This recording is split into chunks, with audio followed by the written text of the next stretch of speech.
हाँ जी, आप ਸਭ ਦਾ ਸਵਾਗਤ ਹੈ ਸਾਡੇ ਇਸ YouTube ਚੈਨਲ ਉੱਪਰ ਜਿਸ ਦਾ ਨਾਮ ਹੈ ਲਰਨਿੰਗ ਪਾਥ।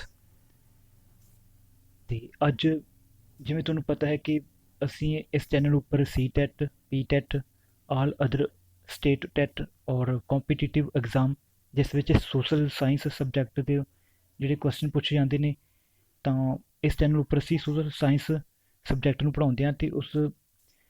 ਤੇ ਅੱਜ ਇਸ ਚੈਨਲ ਦੀ ਜਿਹੜੀ ਵੀਡੀਓ ਹੈਗੀ ਆ ਉਹ ਮਾਸਟਰ ਕੇਡਰ ਦਾ ਜਿਹੜਾ ਸੈਕੰਡ ਪਾਰਟ, ਜਿਸ ਵਿੱਚ ਪ੍ਰੈਜ਼ੀਡੈਂਟ ਬਾਰੇ ਜਿਹੜਾ ਜੋ ਕੁਝ ਵੀ ਪ੍ਰਸ਼ਨ ਪੁੱਛਿਆ ਜਾਂਦਾ ਐਗਜ਼ਾਮ ਦੇ ਵਿੱਚ ਉਸ ਨੂੰ ਕਵਰ ਕੀਤਾ ਹੈ। ਠੀਕ ਹੈ ਜੀ, ਤਾਂ ਸ਼ੁਰੂ ਕਰਦੇ ਹਾਂ। ਅੱਜ ਦਾ ਜਿਹੜਾ ਟੌਪਿਕ ਹੈ ਸਾਡਾ ਪ੍ਰੈਜ਼ੀਡੈਂਟ, ਭਾਰਤ ਦਾ ਰਾਸ਼ਟਰਪਤੀ ਬਾਰੇ। ਠੀਕ ਹੈ ਜੀ, ਤੇ ਰਾਸ਼ਟਰਪਤੀ ਭਾਰਤ ਦਾ ਪਹਿਲਾ ਨਾਗਰਿਕ ਹੁੰਦਾ ਹੈਗਾ। ਠੀਕ ਹੈ ਜੀ, ਤੇ ਦੂਸਰਾ ਪ੍ਰਧਾਨ ਮੰਤਰੀ। ਔਰ ਅਨੁਛੇਦ 52 ਦੇ ਅਨੁਸਾਰ ਸੰਵਿਧਾਨ ਵਿੱਚ ਇਹ ਲਿਖਿਆ ਗਿਆ ਕਿ ਭਾਰਤ ਦਾ ਇੱਕ ਰਾਸ਼ਟਰਪਤੀ ਹੋਵੇਗਾ ਜਿਹੜਾ ਸਾਡੇ ਸੰਵਿਧਾਨ ਦਾ ਸਾਰਾ ਸ਼ਾਸਨ ਚਲਾਵੇਗਾ। ਠੀਕ ਹੈ ਜੀ, ਸਾਡੇ ਸਾਰਾ ਜਿਹੜੇ ਭਾਰਤ ਦਾ ਕੁਝ ਵੀ ਸ਼ਾਸਨ ਜਿਹੜਾ ਉਹ ਰਾਸ਼ਟਰਪਤੀ ਦੇ ਹੱਥ ਵਿੱਚ ਹੁੰਦਾ ਹੈਗਾ। ਇਹ ਭਾਰਤ ਦਾ ਪਹਿਲਾ ਨਾਗਰਿਕ ਹੁੰਦਾ ਹੈਗਾ। ਤੇ ਵੈਸੇ ਇਸ ਨੂੰ ਨਾਮਾਤਰ ਕਾਰਜਪਾਲਿਕਾ ਮੁਖੀ ਕਿਹਾ ਜਾਂਦਾ ਕਿਉਂਕਿ ਅਸਲੀ ਜਿਹੜੀ ਸ਼ਕਤੀ ਹੁੰਦੀ ਹੈਗੀ ਆ ਉਹ ਪ੍ਰਧਾਨ ਮੰਤਰੀ ਕੋਲ ਹੁੰਦੀ ਹੈਗੀ ਆ। ਤੇ ਵੈਸੇ ਰਾਸ਼ਟਰਪਤੀ, ਕਿਉਂਕਿ ਹਰ ਬਿੱਲ ਜਿਹੜਾ ਰਾਸ਼ਟਰਪਤੀ ਦੇ ਸਾਈਨ ਤੋਂ ਬਗੈਰ ਕੋਈ ਵੀ ਬਿੱਲ ਜਾਂ ਕਾਨੂੰਨ ਉਹ ਆਪਣਾ ਕਾਨੂੰਨ ਨਹੀਂ ਬਣਦਾ। ਠੀਕ ਹੈ ਜੀ, ਤਾਂ ਇਸ ਦੇ ਸਾਈਨ ਹੋਣੇ ਜ਼ਰੂਰੀ ਹੈਗੇ ਆ। ਤੇ ਪਰ ਇਸ ਨੂੰ ਨਾਮਾਤਰ ਕਾਰਜਪਾਲਿਕਾ ਮੁਖੀ ਕਹਿ ਦਿੱਤਾ ਜਾਂਦਾ ਹੈਗਾ, ਜੋ ਕਿ ਸਹੀ ਨਹੀਂ ਹੈਗਾ ਕਿਉਂਕਿ ਰਾਸ਼ਟਰਪਤੀ ਕੋਲ ਵੀ ਬਹੁਤ ਪਾਵਰ ਹੁੰਦੀ ਹੈਗੀ ਆ, ਕਿਉਂਕਿ ਉਸ ਦੇ ਸਾਈਨ ਤੋਂ ਬਿਨਾਂ ਕੋਈ ਵੀ ਜਿਹੜਾ ਕਾਨੂੰਨ ਨਹੀਂ ਬਣ ਸਕਦਾ। ਤਾਂ ਇਸ ਨੂੰ ਹੈਡ ਆਫ ਦਾ ਸਟੇਟ ਵੀ ਕਿਹਾ ਜਾਂਦਾ ਹੈਗਾ। ਤੇ ਇਸ ਤੋਂ ਇਲਾਵਾ commander in chief of Indian armed force, ਕਿਉਂ ਇਹ ਸਾਰੀਆਂ ਜਿਹੜੇ ਆਪਣੀ ਥਲ ਸੈਨਾ, ਜਲ ਸੈਨਾ ਔਰ ਵਾਯੂ ਸੈਨਾ ਦਾ, ਇਹਨਾਂ ਸਾਰਿਆਂ ਦਾ ਕਮਾਂਡਰ ਇਨ ਚੀਫ ਹੁੰਦਾ ਹੈਗਾ। ਤੇ ਇਸ ਤਰ੍ਹਾਂ ਅਸੀਂ ਦੇਖ ਸਕਦੇ ਹਾਂ ਕਿ ਇਸ ਕੋਲ ਬਹੁਤ ਸਾਰੀਆਂ ਪਾਵਰ ਹੁੰਦੀਆਂ ਹੈਗੀਆਂ। ਤੇ ਅਗਰ ਅਸੀਂ ਗੱਲ ਕਰੀਏ ਤਾਂ ਇਸ ਨੂੰ ਰਾਸ਼ਟਰਪਤੀ ਦੇ ਜਿਹੜਾ ਅਹੁਦੇ ਨੂੰ ਸਹੁੰ ਦਿਵਾਉਣ ਦਾ ਜਿਹੜਾ ਕੰਮ ਹੈਗਾ ਉਹ ਸਾਡੇ ਮੁੱਖ ਨਿਆਂਧੀਸ਼, ਜਿਹੜਾ ਭਾਰਤ ਦਾ ਮੁੱਖ ਨਿਆਂਧੀਸ਼ ਹੁੰਦਾ ਹੈਗਾ, ਅਗਰ ਮੁੱਖ ਨਿਆਂਧੀਸ਼ ਨਾ ਹੋਵੇ ਤਾਂ ਉਸ ਸਥਿਤੀ ਵਿੱਚ ਸਰਵਉੱਚ ਨਿਆਂਲੈ ਦਾ ਜਿਹੜਾ ਮੁੱਖ ਜੱਜ ਹੁੰਦਾ ਹੈਗਾ ਉਹ ਰਾਸ਼ਟਰਪਤੀ ਨੂੰ ਸਹੁੰ ਚੁਕਾਉਂਦਾ ਹੈਗਾ। ਠੀਕ ਹੈ ਜੀ, ਤੇ ਅਗਰ ਅਸੀਂ ਗੱਲ ਕਰੀਏ ਜਿਹੜਾ ਹੁਣ ਰਾਸ਼ਟਰਪਤੀ ਹੈਗੇ ਜਿਹੜੇ ਉਹ ਹੈਗੇ ਰਾਮਨਾਥ ਕੋਵਿੰਦ, ਜਿਹੜੀ 25 ਜੁਲਾਈ 2017 ਤੋਂ ਆਪਣੇ ਅਹੁਦੇ ਤੋਂ ਕਾਰਜਕਾਲ ਜਿਹੜਾ ਸੰਭਾਲ ਰਹੇ ਹੈਗੇ ਆ। ਤੇ ਇਹਨਾਂ ਦਾ ਕਾਰਜਕਾਲ, ਰਾਸ਼ਟਰਪਤੀ ਦਾ ਕਾਰਜਕਾਲ 5 ਸਾਲ ਦਾ ਹੁੰਦਾ ਹੈਗਾ। ਠੀਕ ਹੈ ਜੀ, ਤੇ ਇਹਨਾਂ ਦਾ ਤਨਖਾਹ, ਜੇ ਇਹਨਾਂ ਦੀ ਸੈਲਰੀ ਦੀ ਗੱਲ ਕਰੀਏ ਤਾਂ ਇਹ 5 ਲੱਖ ਰੁਪਈਆ ਮਹੀਨਾ, ਜਿਹੜੀ ਕਿ ਆਪਦੇ ਵਿੱਚ ਬਹੁਤ ਵੱਡੀ ਸੈਲਰੀ ਹੈਗੀ ਆ। ਠੀਕ ਹੈ ਜੀ, ਤਾਂ 5 ਲੱਖ ਰੁਪਈਆ ਮਹੀਨਾ ਇਹਨਾਂ ਦੀ ਸੈਲਰੀ ਹੈਗੀ। ਠੀਕ ਹੈ ਜੀ, ਪਰ ਮਹੀਨਾ। ਤੇ ਅੱਗੇ ਅਗਰ ਅਸੀਂ ਇਸ ਰਾਸ਼ਟਰਪਤੀ ਦੀ ਕੁਆਲੀਫਿਕੇਸ਼ਨ ਦੀ ਗੱਲ ਕਰੀਏ ਤਾਂ ਸਭ ਤੋਂ ਪਹਿਲਾਂ ਉਹ ਭਾਰਤ ਦਾ ਨਾਗਰਿਕ ਹੋਣਾ ਚਾਹੀਦਾ, ਤੇ ਉਸ ਦੀ ਉਮਰ 35 ਸਾਲ ਤੋਂ ਘੱਟ ਨਹੀਂ ਹੋਣੀ ਚਾਹੀਦੀ, ਤੇ ਉਹ ਲੋਕ ਸਭਾ ਦਾ ਮੈਂਬਰ ਚੁਣੇ ਜਾਣ ਦੀਆਂ ਸਾਰੀਆਂ ਯੋਗਤਾਵਾਂ ਨੂੰ ਪੂਰੀਆਂ ਕਰਦਾ ਹੋਵੇ, ਤੇ ਉਸ ਦਾ ਜਿਹੜਾ ਨਾਮ 50 ਚੋਣਕਾਰਾਂ ਦੁਆਰਾ ਪ੍ਰਸਤਾਵਿਤ ਕੀਤਾ ਗਿਆ ਹੋਵੇ ਤੇ 50 ਮੈਂਬਰਾਂ ਦੁਆਰਾ ਪੁਸ਼ਟੀ ਕੀਤੀ ਗਈ ਹੋਵੇ। ਠੀਕ ਹੈ ਜੀ, ਤੇ ਇਸ ਤੋਂ ਇਲਾਵਾ ਉਸ ਨੂੰ 15,000 ਰੁਪਏ ਜਿਹੜੇ ਜ਼ਮਾਨਤ ਦੇ ਤੌਰ 'ਤੇ ਜਮ੍ਹਾਂ ਕਰਾਉਣੇ ਪੈਂਦੇ ਹੈਗੇ ਆ। ਤੇ ਇਸ ਤੋਂ ਇਲਾਵਾ ਉਹ ਕਿਸੇ ਵੀ ਲਾਭ ਦੇ ਪਦ 'ਤੇ ਨਾ ਹੋਵੇ, ਕੋਈ ਸਰਕਾਰੀ ਜਾਂ ਗੈਰ ਸਰਕਾਰੀ। ਠੀਕ ਹੈ ਜੀ, ਕਿਸੇ ਵੀ ਲਾਭ ਦੇ ਅਹੁਦੇ 'ਤੇ ਨਹੀਂ ਹੋਣਾ ਚਾਹੀਦਾ। ਤੇ ਅੱਗੇ ਅਸੀਂ ਗੱਲ ਕਰਦੇ ਹਾਂ ਇਸ ਦੀ ਚੋਣ ਪ੍ਰਕਿਰਿਆ ਬਾਰੇ। ਠੀਕ ਹੈ ਜੀ, ਰਾਸ਼ਟਰਪਤੀ ਦੀ ਚੋਣ ਪ੍ਰਕਿਰਿਆ ਇੱਕ ਚੋਣ ਮੰਡਲ ਦੁਆਰਾ ਕੀਤੀ ਜਾਂਦੀ ਹੈਗੀ। ਠੀਕ ਹੈ ਜੀ, ਤੇ ਇਹ ਚੋਣ ਮੰਡਲ ਅਪਰਤੱਖ ਰੂਪ ਵਿੱਚ ਜਿਹੜੀ ਚੋਣ ਪ੍ਰਕਿਰਿਆ ਪੂਰੀ ਕਰਦਾ ਹੈਗਾ।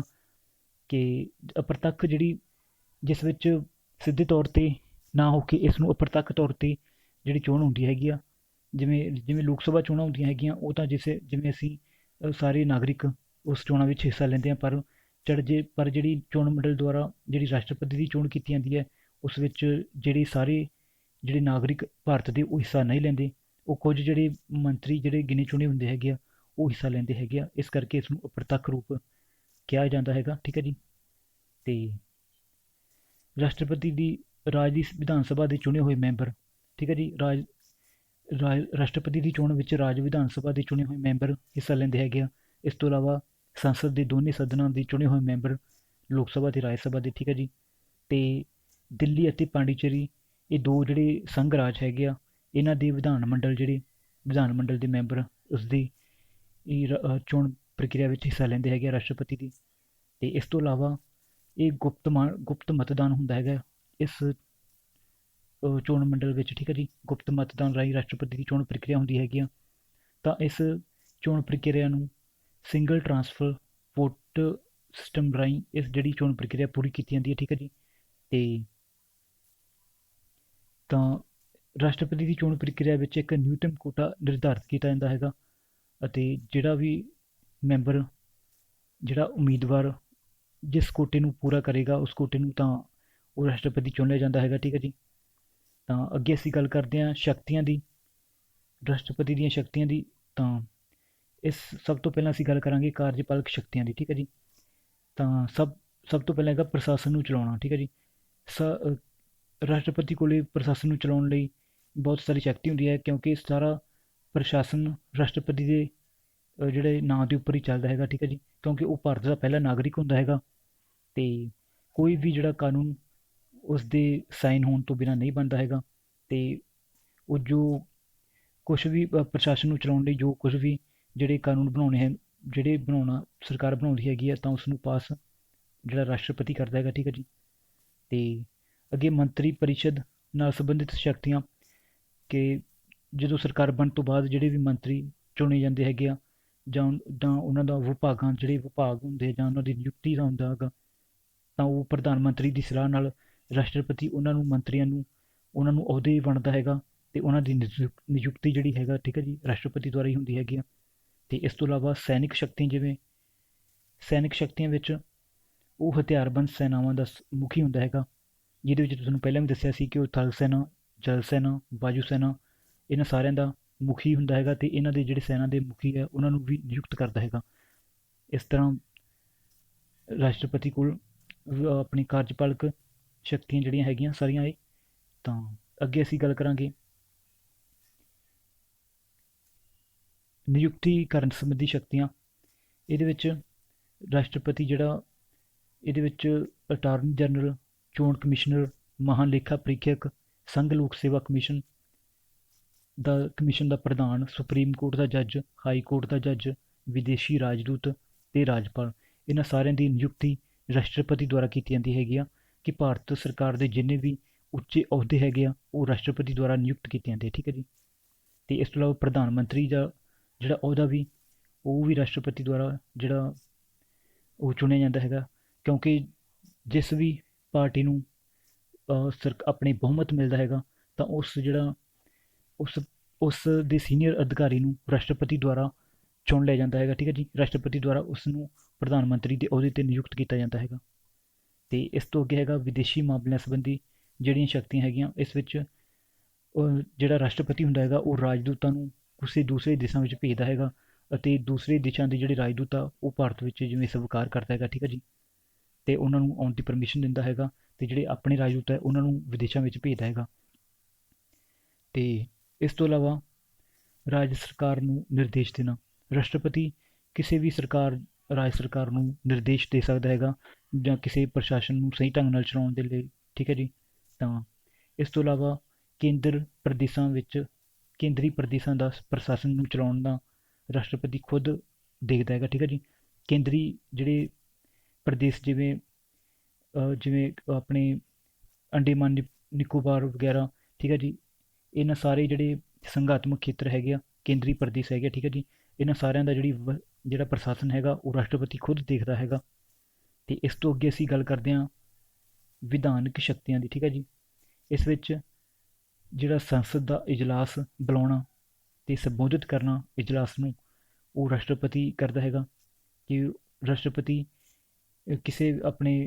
ਜਦੋਂ ਮਰਜ਼ੀ ਸੰਸਦ ਦੇ ਜਿਹੜੇ ਇਜਲਾਸ ਚੱਲ ਰਹੇ ਵਿੱਚ ਆਪਣਾ ਜਿਹੜਾ ਭਾਸ਼ਣ ਦੇ ਸਕਦਾ ਹੈਗਾ, ਠੀਕ ਹੈ ਜੀ। ਤੇ ਇਸ ਤੋਂ ਇਲਾਵਾ ਰਾਜ ਸਭਾ ਵਿੱਚ 12 ਮੈਂਬਰ ਜਿਹੜੇ ਨਾਮਜ਼ਦ ਕਰ ਸਕਦਾ ਹੈਗਾ, ਤੇ ਲੋਕ ਸਭਾ ਵਿੱਚ ਐਂਗਲੋ ਇੰਡੀਅਨ ਦੀ ਨਿਯੁਕਤੀ ਕਰਦਾ ਹੈਗਾ, ਤੇ ਇਹ ਜਿਹੜੇ ਮੈਂਬਰ ਹੁੰਦੇ ਹੈਗੇ ਆ, ਜਿਸ ਨੂੰ ਸਾਹਿਤ ਜਾਂ ਕਲਾ ਦੇ ਖੇਤਰ ਵਿੱਚ ਜਾਂ ਵਿਗਿਆਨ ਦੇ ਖੇਤਰ ਵਿੱਚ ਜਿਹਨੇ ਤਰੱਕੀ ਕੀਤੀ ਹੋਵੇ, ਤਾਂ ਉਹਨਾਂ ਜਿਹੜੇ ਮੈਂਬਰਾਂ ਨੂੰ ਰਾਸ਼ਟਰਪਤੀ ਲੋਕ ਸਭਾ ਅਤੇ ਰਾਜ ਸਭਾ ਦੇ ਵਿੱਚ ਚੁਣ ਸਕਦਾ ਹੈਗਾ, ਠੀਕ ਹੈ ਜੀ। ਤੇ ਇਸ ਤੋਂ ਇਲਾਵਾ ਸੰਸਦ ਦੁਆਰਾ ਪਾਸ ਬਿੱਲ ਦੀ ਮਨਜ਼ੂਰੀ, ਕਿ ਸੰਸਦ ਦੁਆਰਾ ਕੋਈ ਵੀ ਬਿੱਲ ਜਿਹੜਾ ਪਾਸ ਕੀਤਾ ਜਾਂਦਾ ਹੈਗਾ, ਉਸ 'ਤੇ ਰਾਸ਼ਟਰਪਤੀ ਦੀ ਮਨਜ਼ੂਰੀ ਲੈਣੀ ਬਹੁਤ ਜ਼ਰੂਰੀ ਹੈਗੀ ਆ, ਕਿਉਂਕਿ ਉਸ ਦੀ ਮਨਜ਼ੂਰੀ ਤੋਂ ਬਗੈਰ ਕੋਈ ਵੀ ਬਿੱਲ ਕਾਨੂੰਨ ਨਹੀਂ ਬਣ ਸਕਦਾ, ਠੀਕ ਹੈ ਜੀ। ਤੇ ਇਸ ਤੋਂ ਇਲਾਵਾ ਲੋਕ ਸਭਾ ਨੂੰ ਭੰਗ ਕਰਨਾ, ਕਿ ਵੈਸੇ ਤਾਂ ਲੋਕ ਸਭਾ ਨੂੰ ਭੰਗ ਕਰਨਾ ਪ੍ਰਧਾਨ ਮੰਤਰੀ ਦੀ ਸਲਾਹ ਨਾਲ ਹੀ ਕਰ ਸਕਦਾ ਹੈਗਾ ਰਾਸ਼ਟਰਪਤੀ, ਪਰ ਕਈ ਵਾਰ ਜੇ ਉਸ ਨੂੰ ਲੱਗਦਾ ਹੈਗਾ ਕਿ ਲੋਕ ਸਭਾ ਭੰਗ ਕਰਨ ਨਾਲ ਕਿਸੇ ਆਪਣੇ ਆਪਣੇ ਸ਼ਾਸਨ ਦੇ ਉੱਪਰ ਗਲਤ ਅਸਰ ਪਵੇਗਾ, ਪ੍ਰਸ਼ਾਸਨ ਉੱਪਰ, ਜਾਂ ਜਾਂ ਕਿਸੇ ਵੀ ਭਾਰਤ ਉੱਪਰ ਕੋਈ ਗਲਤ ਅਸਰ ਪਵੇਗਾ, ਤਾਂ ਉਹ ਲੋਕ ਸਭਾ ਨੂੰ ਭੰਗ ਕਰਨ ਦੇ ਬਾਰੇ ਜਿਹੜਾ ਫੈਸਲਾ ਉਹ ਹੈਗਾ ਉਹ ਰੋਕ ਵੀ ਸਕਦਾ ਹੈਗਾ, ਠੀਕ ਹੈ ਜੀ। ਇਸ ਤੋਂ ਇਲਾਵਾ ਉਹ ਆਰਡੀਨੈਂਸ ਜਾਰੀ ਕਰ ਸਕਦਾ ਹੈਗਾ, ਕਿ ਰਾਸ਼ਟਰਪਤੀ ਦਾ ਦੁਆਰਾ ਜਿਹੜਾ ਆਰਡੀਨੈਂਸ ਜਾਰੀ ਕੀਤਾ ਗਿਆ ਉਹ 7 ਮਹੀਨੇ ਤੱਕ ਰਹਿੰਦਾ ਹੈਗਾ, ਠੀਕ ਹੈ ਜੀ। ਵਿੱਤ ਸਭਾ 7 ਮਹੀਨੇ ਤੱਕ ਰਹਿੰਦਾ ਹੈਗਾ, ਤੇ ਅਗਰ ਰਾਜ ਸਭਾ ਦੁਆਰਾ ਉਸ ਨੂੰ ਪ੍ਰਵਾਨਗੀ ਦੇ ਦਿੱਤੀ ਜਾਵੇ ਤਾਂ ਉਹ ਸਮੇਂ ਤੋਂ ਪਹਿਲਾਂ ਵੀ ਖਤਮ ਹੋ ਸਕਦਾ ਹੈਗਾ। ਅਗਰ ਰਾਜ ਸਭਾ ਦੀ ਆਪਣੇ ਜੇ ਕੈਂਸਲ ਕਰਦੇ ਵੀ ਉਸ ਆਰਡੀਨੈਂਸ ਨੂੰ, ਤੇ ਇਸ ਤਰ੍ਹਾਂ ਕਈ ਵਾਰ ਕੀ ਹੁੰਦਾ ਹੈਗਾ ਕਿ ਆਰਡੀਨੈਂਸ ਉਹ ਹੁੰਦਾ ਹੈਗਾ ਜਿਸ ਵਿੱਚ ਰਾਜ ਸਭਾ ਦੇ ਲੋਕ ਸਭਾ ਦਾ ਕੋਈ ਇਜਲਾਸ ਨਹੀਂ ਹੋ ਰਿਹਾ ਹੁੰਦਾ, ਤੇ ਇਸ ਵਿੱਚ ਰਾਸ਼ਟਰਪਤੀ ਇੱਕ ਆਰਡੀਨੈਂਸ ਜਾਰੀ ਕਰਕੇ ਤਾਂ ਕੋਈ ਵੀ ਜਿਹੜਾ ਕਾਨੂੰਨ ਪਾਸ ਕਰ ਸਕਦਾ ਹੈਗਾ, ਠੀਕ ਹੈ ਜੀ। ਉਹ ਕਾਨੂੰਨ 7 ਮਹੀਨੇ ਤੱਕ ਰਹਿੰਦਾ ਹੈਗਾ, ਠੀਕ ਹੈ ਜੀ। ਤਾਂ ਇਸ ਤੋਂ ਇਲਾਵਾ ਸੰਦੇਸ਼ ਭੇਜਣ ਦਾ ਅਧਿਕਾਰ, ਕਿ ਰਾਸ਼ਟਰਪਤੀ ਸੰਸਦ ਦੇ ਕਿਸੇ ਵੀ ਸਦਨ ਵਿੱਚ ਸੰਦੇਸ਼ ਭੇਜ ਸਕਦਾ ਹੈਗਾ, ਲੋਕ ਸਭਾ ਨੂੰ ਜਾਂ ਰਾਜ ਸਭਾ ਨੂੰ ਕੋਈ ਵੀ ਜਾਣਕਾਰੀ ਦੇ ਸਕਦਾ ਹੈਗਾ, ਜਾਂ ਉਸ ਨੂੰ ਕਿਸੇ ਪ੍ਰਸ਼ਾਸਨ ਨੂੰ ਸਹੀ ਢੰਗ ਨਾਲ ਚਲਾਉਣ ਦੀ ਜਿਹੜੀ ਆਗਿਆ ਦੇ ਜਿਹੜੀ ਸੰਦੇਸ਼ ਦਿੰਦਾ ਹੈਗਾ, ਠੀਕ ਹੈ ਜੀ। ਤਾਂ ਇਸ ਤੋਂ ਅੱਗੇ ਅਸੀਂ ਗੱਲ ਕਰਾਂਗੇ ਵਿੱਤੀ ਸ਼ਕਤੀਆਂ ਬਾਰੇ। ਤਾਂ ਅਗਰ ਅਸੀਂ ਵਿੱਤੀ ਸ਼ਕਤੀਆਂ ਦੀ ਗੱਲ ਕਰੀਏ ਤਾਂ ਇਸ ਵਿੱਚ ਰਾਸ਼ਟਰਪਤੀ ਸਰਕਾਰ ਦਾ ਸਾਲਾਨਾ ਬਜਟ ਸੰਸਦ ਦੇ ਸਾਹਮਣੇ ਪੇਸ਼ ਕਰਦਾ ਹੈਗਾ, ਠੀਕ ਹੈ ਜੀ। ਤਾਂ ਉਹ ਇੱਕ ਇਸ ਸੰਸਦ ਦਾ ਜਿਹੜਾ ਬਜਟ ਨੂੰ ਪੇਸ਼ ਕਰਨ ਲਈ ਕਿਸੇ ਮੰਤਰੀ ਦੀ ਡਿਊਟੀ ਲਗਾ ਦਿੰਦਾ ਹੈਗਾ, ਤੇ ਵਿੱਤ ਮੰਤਰੀ ਬਜਟ ਪੇਸ਼ ਕਰੂਗਾ ਸੰਸਦ ਦੇ ਸਾਹਮਣੇ, ਠੀਕ ਹੈ ਜੀ। ਤਾਂ ਉਹ ਰਾਸ਼ਟਰਪਤੀ ਦੀ ਆਗਿਆ ਦੁਆਰਾ ਹੀ ਜਿਹੜਾ ਬਜਟ ਪੇਸ਼ ਕਰਦਾ ਹੈਗਾ, ਸਾਲਾਨਾ ਬਜਟ, ਠੀਕ ਹੈ ਜੀ। ਤੇ ਇਸ ਤੋਂ ਇਲਾਵਾ ਰਾਸ਼ਟਰਪਤੀ ਦੀ ਮਨਜ਼ੂਰੀ ਤੋਂ ਬਗੈਰ ਕੋਈ ਵੀ ਜਿਹੜਾ ਵਿੱਤੀ ਬਿੱਲ ਜਿਹੜਾ ਪਾਸ ਨਹੀਂ ਹੋ ਸਕਦਾ, ਤੇ ਕਿਉਂਕਿ ਰਾਸ਼ਟਰਪਤੀ ਦੇ ਸਾਈਨ ਤੋਂ ਬਗੈਰ ਕੋਈ ਵੀ ਜਿਹੜਾ ਬਿੱਲ ਵੈਸੇ ਤਾਂ ਕਾਨੂੰਨ ਨਹੀਂ ਬਣ ਸਕਦਾ, ਤੇ ਵਿੱਤੀ ਬਿੱਲ ਦੇ ਲਈ ਜ਼ਰੂਰੀ ਹੋ ਜਾਂਦਾ ਹੈਗਾ ਕਿ ਜਦੋਂ ਵੀ ਪਾਸ ਹੋਣਾ ਹੋਵੇ ਤਾਂ ਸਭ ਤੋਂ ਪਹਿਲਾਂ ਰਾਸ਼ਟਰਪਤੀ ਦੀ ਆਗਿਆ ਲੈਣੀ ਜ਼ਰੂਰੀ ਹੁੰਦੀ ਹੈਗੀ ਆ। ਇਸ ਤੋਂ ਇਲਾਵਾ ਅਚਨਚੇਤ ਵਿਧੀ ਵਿੱਚੋਂ ਕੋਈ ਵੀ ਧਨ ਪ੍ਰਾਪਤ ਕਰਨਾ ਹੋਵੇ ਤਾਂ ਉਹ ਰਾਸ਼ਟਰਪਤੀ ਬਗੈਰ ਸੰਸਦ ਦੀ ਮਨਜ਼ੂਰੀ ਤੋਂ ਜਿਹੜੀ ਭਾਰਤ ਸਰਕਾਰ ਦੀ ਜਿਹੜੀ ਅਚਨਚੇਤ ਵਿਧੀ ਹੁੰਦੀ ਹੈਗੀ ਆ, ਕਿਸੇ ਸਮੱਸਿਆ ਉੱਪਰ ਜਾਂ ਕਿਸੇ ਆਰਥਿਕ ਸੰਕਟ ਦੇ ਉੱਪਰ ਜਾਂ ਆਪਣੇ ਕਿਤੇ ਵੀ ਪੈਸੇ ਕਢਾਉਣ ਦੀ ਲੋੜ ਪਵੇ ਤਾਂ ਉਹ ਧਨ ਜਿਹੜਾ ਰਾਸ਼ਟਰਪਤੀ ਕਿਸੇ ਵੀ ਸਦਨ ਦੀ ਮਨਜ਼ੂਰੀ ਤੋਂ ਬਗੈਰ ਖੁਦ ਜਿਹੜਾ ਕਢਵਾ ਸਕਦਾ ਹੈਗਾ, ਠੀਕ ਹੈ ਜੀ। ਤੇ ਇਸ ਲਈ ਉਸ ਨੂੰ ਕਿਸੇ ਸਾਹਮਣੇ ਉੱਤਰਦਾਈ ਨਹੀਂ ਹੋਣਾ ਪੈਂਦਾ ਹੈਗਾ, ਤੇ ਹਰੇਕ 5 ਸਾਲਾਂ ਬਾਅਦ ਜਿਹੜਾ ਵਿੱਤੀ ਆਯੋਗ ਦਾ ਜਿਹੜਾ ਗਠਨ ਕਰਦਾ ਹੈਗਾ ਰਾਸ਼ਟਰਪਤੀ, ਇਹ ਵੀ ਰਾਸ਼ਟਰਪਤੀ ਨੂੰ 5 ਸਾਲਾਂ ਵਿੱਚ ਇੱਕ ਵਿੱਤੀ ਆਯੋਗ ਦਾ ਗਠਨ ਕਰੇਗਾ, ਜਿਸ ਵਿੱਚ ਜਿਹੜਾ ਸਰਕਾਰ ਦੇ ਜਿਹੜੇ ਖਰਚਿਆਂ ਦੇ ਬਾਰੇ ਜਿਹੜੀ ਵੰਡ ਜਿਹੜੀ ਹੁੰਦੀ ਹੈਗੀ ਆ, ਕਿ ਕਿਹੜੇ ਜਿਹੜੇ ਆਪਣੇ ਖਰਚੇ ਰਾਜ ਸਰਕਾਰਾਂ ਨੂੰ ਉੱਪਰ ਮਿਲਣਗੇ ਤੇ ਕਿਹੜੇ ਜਿਹੜਾ ਖਰਚ ਕੇਂਦਰ ਸਰਕਾਰ ਵਿੱਚ ਜਿਹੜਾ ਜਾਵੇਗਾ, ਠੀਕ ਹੈ ਜੀ। ਉਹ ਸਾਰੇ ਦਾ ਹਿਸਾਬ ਲਗਾਇਆ ਜਾਂਦਾ ਹੈਗਾ, ਠੀਕ ਹੈ ਜੀ। ਇਹ ਵਿੱਤ ਆਯੋਗ ਨੂੰ ਜ਼ਿੰਮੇਵਾਰੀ ਸੌਂਪੀ ਜਾਂਦੀ ਹੈਗੀ ਹੈ ਰਾਸ਼ਟਰਪਤੀ ਦੁਆਰਾ। ਤਾਂ ਇਹ ਆਯੋਗ ਦਾ ਜਿਹੜਾ ਵਿੱਤ ਆਯੋਗ ਦਾ ਗਠਨ ਕਰਨਾ ਉਹ ਆਪਣਾ ਰਾਸ਼ਟਰਪਤੀ ਕਰਦਾ ਹੈਗਾ, ਠੀਕ ਹੈ ਜੀ। ਤਾਂ ਅੱਗੇ ਗੱਲ ਕਰੀਏ ਤਾਂ ਨਿਆਇਕ ਸ਼ਕਤੀਆਂ ਦੀ, ਇਸ ਵਿੱਚ ਐਮਰਜੈਂਸੀ ਪਾਵਰ ਜਿਹੜਾ ਨੂੰ ਲਾਗੂ ਕਰਨ ਲਈ ਰਾਸ਼ਟਰਪਤੀ ਦੀ ਮਨਜ਼ੂਰੀ ਰਾਸ਼ਟਰਪਤੀ ਕਰਦਾ ਹੈਗਾ। ਕੋਈ ਵੀ ਐਮਰਜੈਂਸੀ ਪਾਵਰ ਜਾਂ ਕੋਈ 352, 354 ਔਰ 360, ਇਹਨਾਂ ਸਾਰੀਆਂ ਐਮਰਜੈਂਸੀ ਪਾਵਰ ਨੂੰ ਰਾਸ਼ਟਰਪਤੀ ਦੁਆਰਾ ਲਾਗੂ ਕੀਤਾ ਜਾਂਦਾ ਹੈਗਾ। ਵੈਸੇ ਉਹ ਪ੍ਰਧਾਨ ਮੰਤਰੀ ਦੀ ਸਲਾਹ ਨਾਲ ਹੀ ਇਹਨਾਂ ਸਾਰੀਆਂ ਜਿਹੜੀਆਂ ਐਮਰਜੈਂਸੀ ਪਾਵਰ ਲਾਗੂ ਕਰਦਾ ਹੈਗਾ। ਇਸ ਤੋਂ ਇਲਾਵਾ ਨਿਆਇਕ ਸ਼ਕਤੀਆਂ ਦੇ ਵਿੱਚ ਉਹ ਜੱਜਾਂ ਦੀ ਜਿਹੜੀ ਨਿਯੁਕਤੀ ਹੈਗੀ ਆ ਉਹ ਰਾਸ਼ਟਰਪਤੀ ਕਰਦਾ ਹੈਗਾ। ਅਸੀਂ ਪਹਿਲਾਂ ਵੀ ਪੜ੍ਹਿਆ ਸੀ ਕਿ ਕਿਸੇ ਵੀ ਸਰਕਾਰੀ ਉੱਚੇ ਅਹੁਦੇ ਦੀ ਜਿਹੜੀ ਕੋਈ ਵੀ ਭਾਰਤ ਸਰਕਾਰ ਦਾ ਕੋਈ ਵੀ ਉੱਚ ਅਹੁਦਾ ਹੈਗਾ, ਉਸ ਦੀ ਨਿਯੁਕਤੀ ਰਾਸ਼ਟਰਪਤੀ ਦੁਆਰਾ ਕੀਤੀ ਜਾਂਦੀ ਹੈਗੀ ਆ, ਚਾਹੇ ਉਹ ਰਾਜਪਾਲ ਹੋਵੇ, ਚਾਹੇ ਉਹ ਸੁਪਰੀਮ ਕੋਰਟ ਦਾ ਜੱਜ ਹੋਵੇ, ਚਾਹੇ ਹਾਈ ਕੋਰਟ ਦਾ ਜੱਜ ਹੋਵੇ, ਚਾਹੇ ਮਹਾਲੇਖਾ ਪ੍ਰੀਖਕ ਹੋਵੇ, ਚਾਹੇ ਆਡੀਟਰ ਜਨਰਲ ਹੋਵੇ, ਸਾਰਿਆਂ ਦੀ ਨਿਯੁਕਤੀ ਰਾਸ਼ਟਰਪਤੀ ਕਰਦਾ ਹੈਗਾ। ਇਸ ਤੋਂ ਇਲਾਵਾ ਕਿਸੇ ਵੀ ਵਿਸ਼ੇ 'ਤੇ ਸੁਪਰੀਮ ਕੋਰਟ ਦੀ ਸਲਾਹ ਲੈ ਸਕਦਾ ਹੈਗਾ। ਅਤੇ ਪਰ ਜੇ ਉਹ ਜਿਹੜੀ ਸਲਾਹ ਦੇਣਗੇ ਉਹ ਮੰਨਣਾ ਜਾਂ ਨਾ ਮੰਨਣਾ ਉਹ ਰਾਸ਼ਟਰਪਤੀ ਦੀ ਮਰਜ਼ੀ ਹੈਗੀ ਆ। ਅਤੇ ਇਸ ਤੋਂ ਇਲਾਵਾ ਸਜ਼ਾ ਮਾਫ਼ ਕਰਨ ਦੀ ਜਿਹੜੀ ਹੈਗੀ ਆ, ਇਹ ਸਭ ਤੋਂ ਜਿਹੜਾ ਵੱਡਾ ਇਸ ਦੇ ਪਿੱਛੇ ਜਿਹੜਾ ਪਿੱਛੇ ਪਿੱਛੇ ਜੇ ਇਸ ਮੁੱਦੇ 'ਤੇ ਬਹੁਤ ਜਿਹੜਾ ਵਿਵਾਦ ਵੀ ਚੱਲਿਆ ਹੈਗਾ ਕਿ ਰਾਸ਼ਟਰਪਤੀ ਕਿਸੇ ਵੀ ਜਿਹੜਾ ਵਿਅਕਤੀ ਦੀ ਸਜ਼ਾ ਨੂੰ ਮਾਫ਼ ਕਰਾ ਸਕਦਾ ਹੈਗਾ, ਜਿਸ ਵਿੱਚ ਕਿਸੇ ਵੀ ਅਦਾਲਤ ਦੁਆਰਾ ਉਸ ਨੂੰ ਭਲਾਂ ਦੀ ਉਮਰ ਕੈਦ ਹੋਵੇ, ਚਾਹੇ ਉਸ ਨੂੰ ਫਾਂਸੀ ਦੀ ਸਜ਼ਾ ਹੋਵੇ, ਤਾਂ ਉਸ ਨੂੰ ਮਾਫ਼ ਕਰਾ ਸਕਦਾ ਹੈਗਾ। ਪਰ ਉਹ ਇਹ ਫੈਸਲਾ ਕਿਸੇ ਅਜਿਹੇ ਮੁੱਦੇ ਉੱਤੇ ਦਿੰਦਾ ਹੈ ਜਿਸ ਵਿੱਚ ਕਿਸੇ ਜਿਵੇਂ ਫੌਜਾਂ ਦਾ ਸੈਨਾ ਦਾ ਕੋਈ ਮੁਖੀ ਹੋਵੇ ਜਾਂ ਕੋਈ ਉੱਚ ਸਰਕਾਰੀ ਅਧਿਕਾਰੀ ਹੋਵੇ ਜਿਸ ਉੱਪਰ ਕੋਈ ਮਹਾਦੋਸ਼ ਲੱਗਿਆ ਹੋਵੇ, ਠੀਕ ਹੈ ਜੀ, ਤਾਂ ਉਸ ਦੀ ਸਜ਼ਾ ਨੂੰ ਮਾਫ਼ ਕਰਾ ਸਕਦਾ ਹੈਗਾ, ਉਸ ਸਜ਼ਾ ਨੂੰ ਘੱਟ ਵੀ ਕਰਵਾ ਸਕਦਾ ਹੈਗਾ, ਤਾਂ ਉਸ ਨੂੰ ਜਮਾਂ ਹੀ ਆਪਣੇ ਜਿਹੜੀ ਮੌਤ ਦੀ ਸਜ਼ਾ ਨੂੰ ਉਮਰ ਕੈਦ ਦੀ ਸਜ਼ਾ ਵਿੱਚ ਤਬਦੀਲ ਵੀ ਕਰ ਸਕਦਾ ਹੈਗਾ, ਠੀਕ ਹੈ ਜੀ। ਤਾਂ ਇਹ ਸਾਰੀਆਂ ਸ਼ਕਤੀਆਂ ਜਿਵੇਂ ਪ੍ਰਤੀਲੰਬਨ, ਪ੍ਰਸਥਗਿਤ ਅਤੇ ਪਰਿਹੈਨ ਅਤੇ ਮਾਫ਼ ਕਰਨਾ, ਠੀਕ ਹੈ ਜੀ, ਇਹ 4 ਸ਼ਕਤੀਆਂ ਹੈਗੀਆਂ ਜਿਹੜੀਆਂ ਰਾਸ਼ਟਰਪਤੀ ਦੁਆਰਾ ਜਿਹੜੀਆਂ ਵਰਤੀਆਂ ਜਾਂਦੀਆਂ, ਠੀਕ ਹੈ ਜੀ। ਇਸ ਵਿੱਚ ਉਹ ਕਿਸੇ ਸਜ਼ਾ ਨੂੰ ਘੱਟ ਵੀ ਕਰਵਾ ਸਕਦਾ ਹੈਗਾ ਜਾਂ ਜਮਾਂ ਹੀ ਆਪਣੇ ਬਰੀ ਕਰ ਸਕਦਾ ਹੈਗਾ ਮੁਜਰਮ ਨੂੰ, ਠੀਕ ਹੈ ਜੀ। ਤਾਂ ਇਸ ਤੋਂ ਇਲਾਵਾ ਕਿਸੇ ਅਦਾਲਤ ਦੇ ਸਾਹਮਣੇ ਉੱਤਰਾਦਾਈ ਨਹੀਂ ਹੁੰਦਾ, ਠੀਕ ਹੈ ਜੀ। ਉਹ ਜਿਹੜਾ ਰਾਸ਼ਟਰਪਤੀ ਹੁੰਦਾ ਹੈ ਉਹ ਆਪਣੀਆਂ ਜਿਹੜੀਆਂ ਉਸ ਦੀ ਯੋਗਤਾਵਾਂ ਹੁੰਦੀਆਂ ਹੈਗੀਆਂ ਉਹ ਆਪਣੀ ਪਦਵੀ ਦੇ ਅਨੁਸਾਰ ਆਪਣੀਆਂ ਸਾਰੀਆਂ ਸ਼ਕਤੀਆਂ ਦੀ ਵਰਤੋਂ ਕਰਦਾ ਹੈਗਾ, ਅਤੇ ਜਿਹੜੀਆਂ ਆਪਣੇ ਅਹੁਦੇ ਦੇ ਉੱਪਰ ਰਹਿੰਦੇ ਹੋਏ ਨਾ ਤਾਂ ਰਾਸ਼ਟਰਪਤੀ ਨੂੰ ਕੋਈ ਕੈਦ ਕਰ ਸਕਦਾ ਹੈਗਾ ਜਾਂ ਨਾ ਤਾਂ ਉਸ ਨੂੰ ਉੱਪਰ ਕੋਈ ਮੁਕੱਦਮਾ ਚਲਾਇਆ ਜਾ ਸਕਦਾ ਹੈਗਾ। ਜੇ ਮੁਕੱਦਮਾ ਚਲਾਇਆ ਜਾਂਦਾ ਹੈਗਾ ਤਾਂ ਉਹ ਵੀ ਰਾਸ਼ਟਰਪਤੀ ਨੂੰ ਪਹਿਲਾਂ ਇੱਕ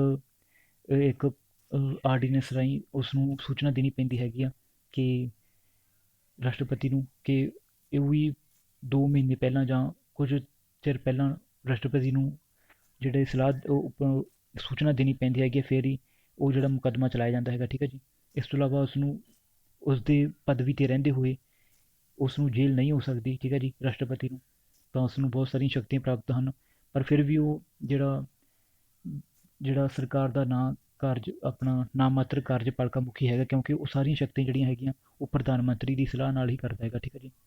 ਤਾਂ ਸਾਡਾ ਅੱਜ ਦਾ ਇਹ ਚੈਪਟਰ ਇਸ ਵਿੱਚ ਖਤਮ ਹੋ ਗਿਆ, ਅਤੇ ਇਸ ਵਿੱਚ ਹੁਣ ਅਸੀਂ ਗੱਲ ਕਰਦੇ ਹੈਗੇ ਹਾਂ ਕਿ ਸਾਡੇ ਜਿਹੜੇ ਅੱਜ ਤੋਂ ਜਿਹੜੇ ਰਾਸ਼ਟਰਪਤੀ ਹੈਗੇ, ਠੀਕ ਹੈ ਜੀ, ਅੱਜ ਤੱਕ ਕਿੰਨੇ ਵੀ ਰਾਸ਼ਟਰਪਤੀ ਹੋਏ ਹੈਗੇ ਆ, ਉਸ ਨਾਲ ਸਾਰਿਆਂ ਦੀ ਇਸ ਲਿਸਟ ਜਿਹੜੀ ਤੁਹਾਨੂੰ ਇਹ ਤੁਸੀਂ ਸਕਰੀਨਸ਼ਾਟ ਲੈ ਲੈਣਾ, ਠੀਕ ਹੈ ਜੀ।